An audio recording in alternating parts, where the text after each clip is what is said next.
Wayesebuyela kuye bheka wayemi ngasemnikelweni wokushiswa yena nazo zonke izikhulu zabaMowabi. Wayesethatha isisho sakhe wathi eArami uBalaki ungilandile inkosi yabaMowabi ezintabeni zasempumalanga. Woza ungiqalekisele uJakobe, woza ungidlesele uIsrael, ungidlesele uIsrael. Verse 8. Ngingamqalisa kanjani ongaqaliswanga uNkulunkulu na? Ngingamdlesela kanjani ongadleselwanga uNkulunkulu na? Ngokuba ngisesiqongweni samadwala ngiyambona, isemadulini ngiyambuka. Bheka kungabantu abahlala bodwa abangayibhalwa phakathi kwezizwe. Ngubani ongabala uthuli lukaJakobe, abale okwesine kuka-Israyeli na? Mangifa ukufa kokulungileyo nokuphila kwami makube njengokwakhe. Awufundi kahle verse 10. Ngubani ongabala uthuli lukaJakobe, abale okwesine kuka-Israyeli na? Mangife ukufa kolungileyo nokuphela kwami makube njengokwakhe. Mangife ukufa kolungileyo nokuphela kwami kube njengokuphela kwakhe. La sifunda khona uBalaam umuntu osebenza ngezinto ezicishe zibe mbili. Uyakwazi ukusebenza ngomuthi, uyakwazi futhi ukusebenza noma uyakwazi ukuyithola esesebenza ngokaNkulunkulu. Angiphile. uBalaam is a false prophet. Umuntu obaziwa ukuthi uma uke waya kuBalaki wathi loya muntu loya akangalungelwa lutho empilweni yakhe azayofa. uBalaki eke waya entabeni wafika walungisa i-altar entabeni elinegama lakho. uBalaam bekwazi ukuthi uma i-future yakho beyi-bright, bewuzoba umuntu obezoba nezinto kusasa. uBalaam bekwazi ukushintsha i-future yakho ayenze ungayina wawudalela ukuyakhona. So uBalaam mayifika-ke ubizwa uBalaki, bona u-Israyeli usanda kuphuma eGibhithe and u-Israyeli uyawina ama-territories.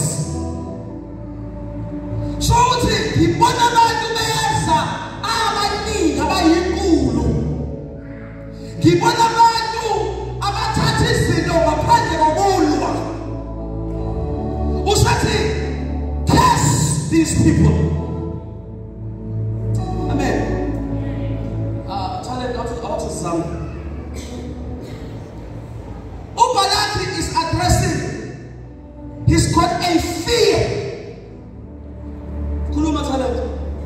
Verse 10. Kuluma ba. Oh, yeah. Oh, okay. uBalaki has got a fear. Balaam has got a fear. uBalaki unetayisabayo.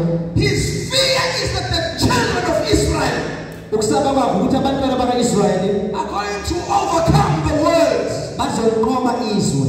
And if he does not do anything about it now, ubona ukuthi bengenzi lutho manje, they are coming for him. bayeza beza kuye. Nizokhuluma to the family kagogo. Ngizokhuluma kumndeni kaGogo. We are a family that seems not to thrive in life. Sumndeni obukeka ongathi awuphumeleli empilweni. We are a family that seems to be bound somewhere. Sumndeni obukeka ngathi uboshiwe endaweni thizeni.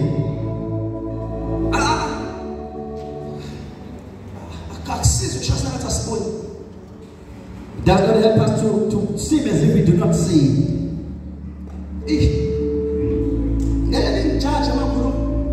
Will you not judge me if I speak?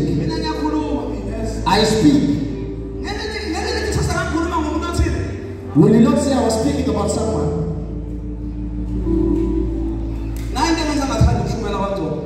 This is the thing that makes me not want to preach in the top of family. I speak. We've got issues. Okay, one of the issues. And these issues are very spiritual. Can we address the flesh? You cannot address them with fleshly things. We can go and study in university. But the problems we have are very spiritual. It's not necessary to trace them as to where they come from. The Bible gives us an idea that we can have Balam. It can't be that we are a family cursed by God.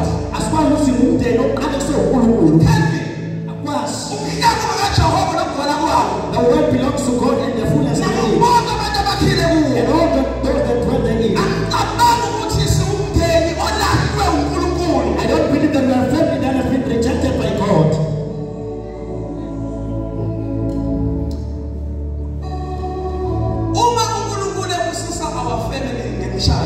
When God blesses our family with marriage, it has to be somewhere.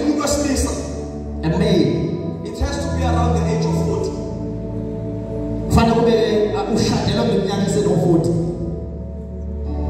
Not 25. Not 30. But somewhere after you have entered beyond 30. Omunye will consider that as normal. But it's not.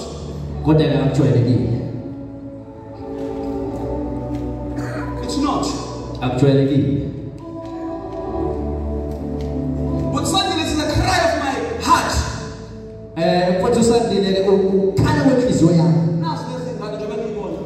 You see these children as they are seated. You can be fearful that the passing away of our granny will lose the connection with these children.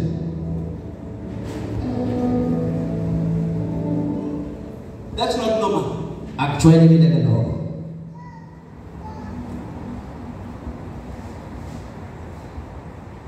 When Balaam saw the future of Israel,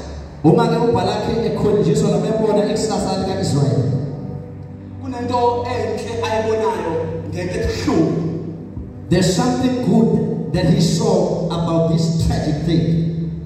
He says, can you imagine, let the blessing of Israel come upon me.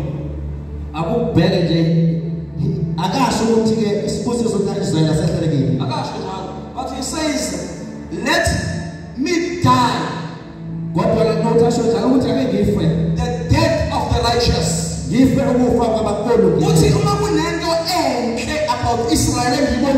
says, if there's something beautiful that I see about Israel, one day a blessed nation,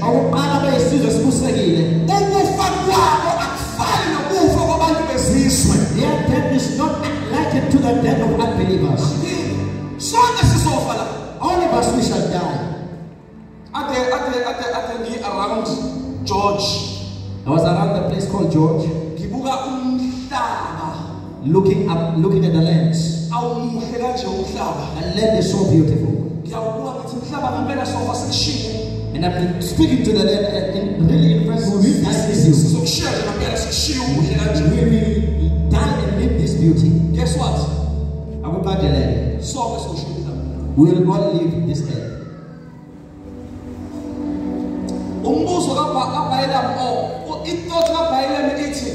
The thought of Balaam, when death comes upon me, angife ukufa of the righteous. Let me die the righteous death. So ukufa kufana. Death is not the same. Let me repeat, all of us will all die. When we leave this world, we will go different journeys. I know some of us believe what you call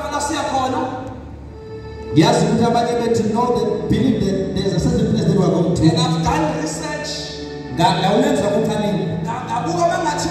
Let's say we are qualified. I guess we are qualified by ancestor to become an ancestor. No more issues. There are not many who will qualify on this earth. If there is process. There are not many who will qualify. Because the research says you have to have a good heart.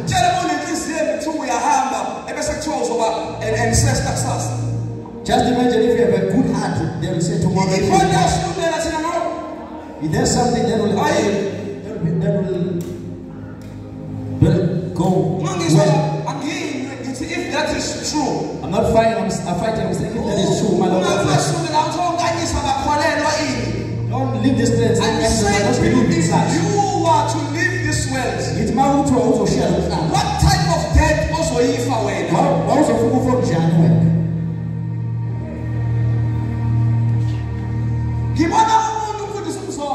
I see a man, Pastor. He says, let me die a righteous death. Who is known for witchcraft? And this is a word of someone who's always tired. As a witch. So that you don't want to die being a witch. But I want to die as someone who is righteous. When he saw them in the spiritual realm, until their death is so glorious that it interests heaven. When they see the godly dies, the Bible says God rejoices in heaven.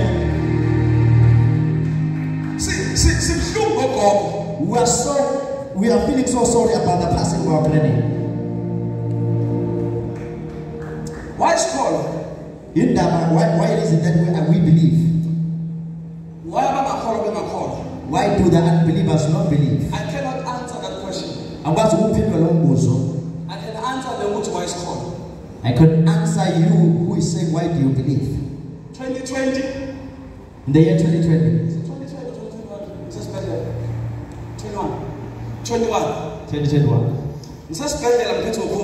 When I was in hospital, I had COVID. 3 weeks. I stayed there 3 weeks. I had a moment of being unconscious. Now internet are given the hope.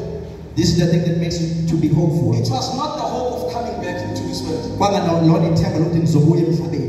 The hope that if I leave this world, there was something that was joyous in my heart. That my spirit will not be a wanderer. I'm being. COVID was painful. No matter being cut off from everything else was very painful. To be cut off from everything else, to be in hospital. To my consciousness. When I regain consciousness, no matter Papa. He said between life and death.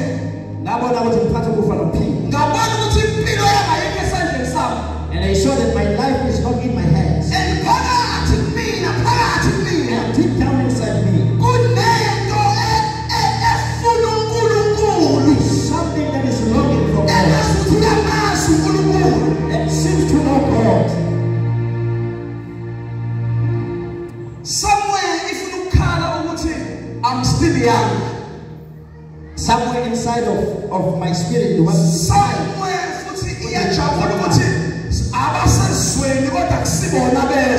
somewhere it is crying that we are of this world, we are in this world, but we are not of the world. Death is real. And death is powerful than all of us combined. We will die one day. And we will face what we call the one true judge. Concerning everything that we have done under the sun.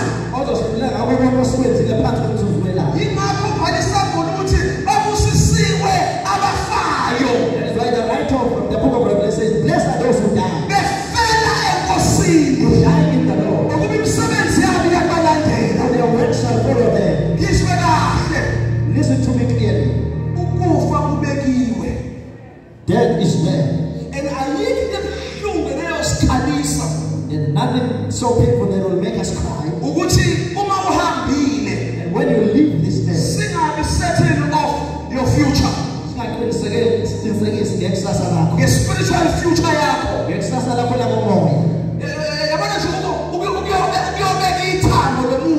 To go and place the bones of a person. It's not enough. Afterwards, there are questions that we ask. Where did my granny go to? Let me die. Angife. The death of the righteous. Ukufa kolungileyo. Ukufa kwabo akufanele okwabo. Let my death be likened to their death. Because ukufa kwabo kunesibusiso. Because their death has a blessing. Ukuhamba kwabo kuzosikhumbuza namhlanje. The passing of our granny has come to remind us today. Death is real. Ukuthi ukufa khona. Yabona masikhumbuza kanje. Ngiyabala. Uma kanje uhambile I think 3 years ago. As when the funeral I'm counting, Magange has passed 3 weeks ago. 3 years ago. 3 years ago. Ukhona hamba omunye wethu ozoshiya ngo 2 years or 6 months. Ukhona omunye ozohamba eventually.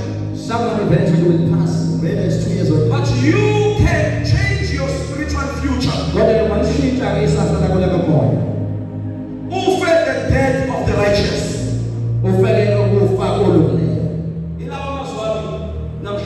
Those are my words today. As a family,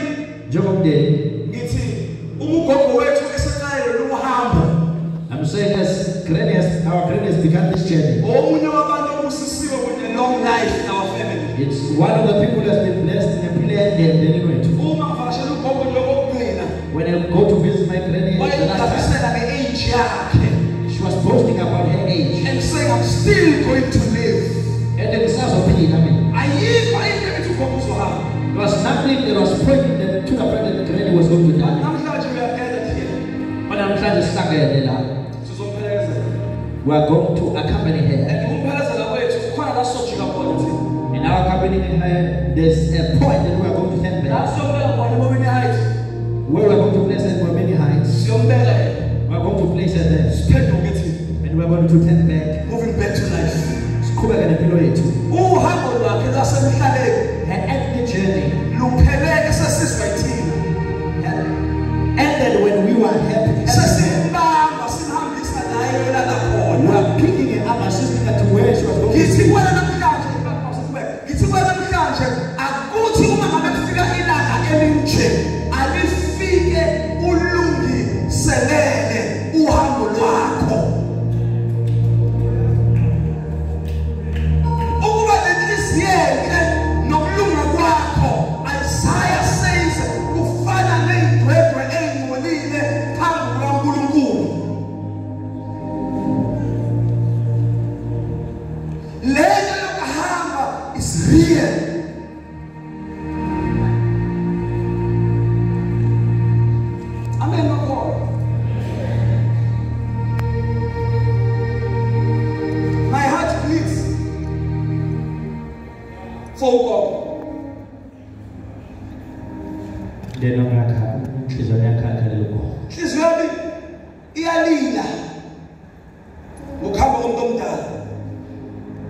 Namhlanje sithi good night iyobonana ekseni selvala ngelinye ilanga uprofessor Thizeni uthatha amagundwana u2 wenza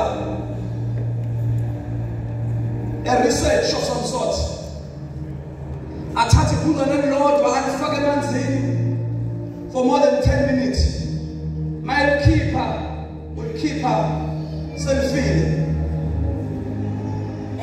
athatha lesibili alifake in 3 minutes or so on ebese yakhipha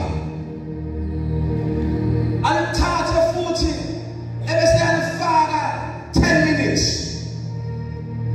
uma yakhipha after 10 minutes lisaphila. Then he begins to ask this question.